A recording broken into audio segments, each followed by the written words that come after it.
मेरे YouTube channel study मेरे साथ में।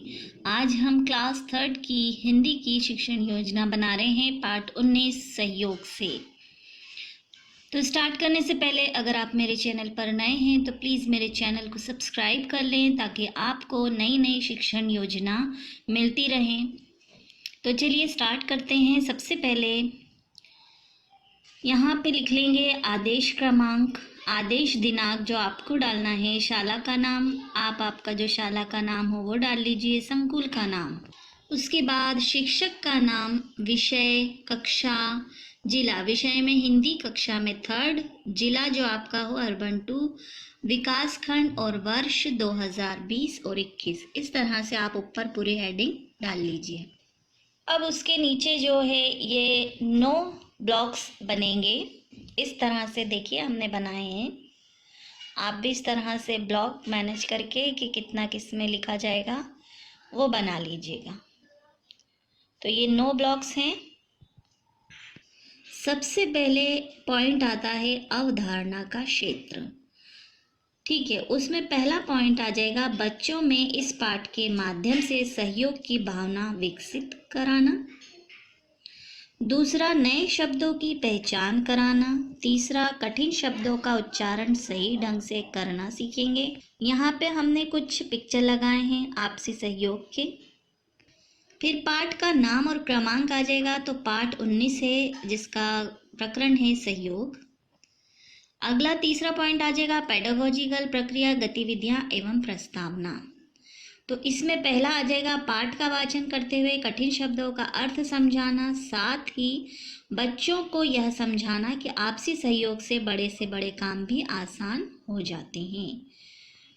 दूसरा पॉइंट आ जाएगा बोर्ड पर शब्दों को सही क्रम में रखकर वाक्य बनवाना। तीसरा पॉइंट आ जाएगा अन्य जानवरों की शिक्षाप्रद कहानी सुनाकर बच्चों से सहयोग की भावना विकसित कराना। यानी इसमें कछुए और खरगोश की कहानी बताई गई है इस पाठ के अंतर्गत। तो आप किसी और जानवर से रिलेटेड कहानी सुना के बच्चों को प्रेरित कर सकते हैं। श और स के उच्चारण में अंतर बताना, जैसे खरगोश खरगोश सही क्या होता है वो बताना, रास्ता रास्ता। ठीक है, ये अंतर इनको बच्चों को बताना।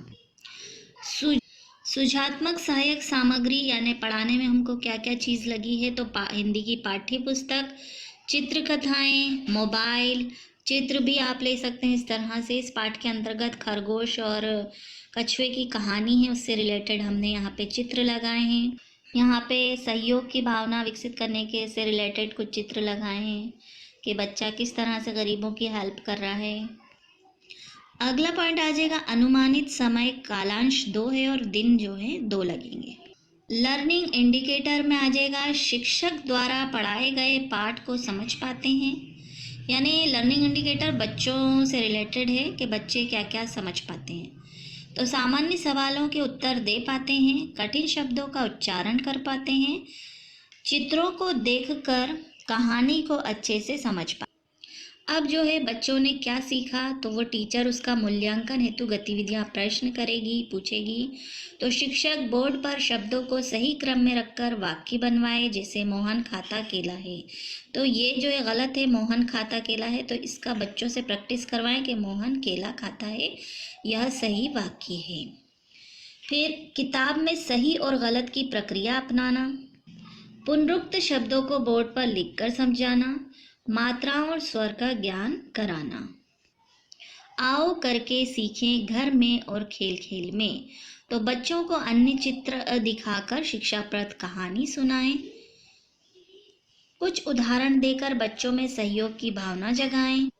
बच्चों को भी बारी बारी कोई कहानी को कहेंगे, कहानी सुनाने को कहेंगे। शब्दों का शुद्ध उच्चारण करवाएं। इसके बाद लर्निंग आउटकम, जो लास्ट हमारा 9th पॉइंट है लर्निंग आउटकम। तो वो है कि बच्चे कितना सीख पाए। तो शिक्षिका द्वारा समझाए पाठ को समझ पाते हैं, कक्षा में एक दूसरे से सहयोग करते हैं, कठिन शब्दों का अर्थ समझ पाते हैं, श और स में अंतर बता पाते हैं। तो ये थी हमारी कक्षा 3 की हिंदी की पाठ्य योजना। उम्मीद करती हूँ आपको मेरी शिक्षण योजना अच्छी लगी होगी। Thank you for watching.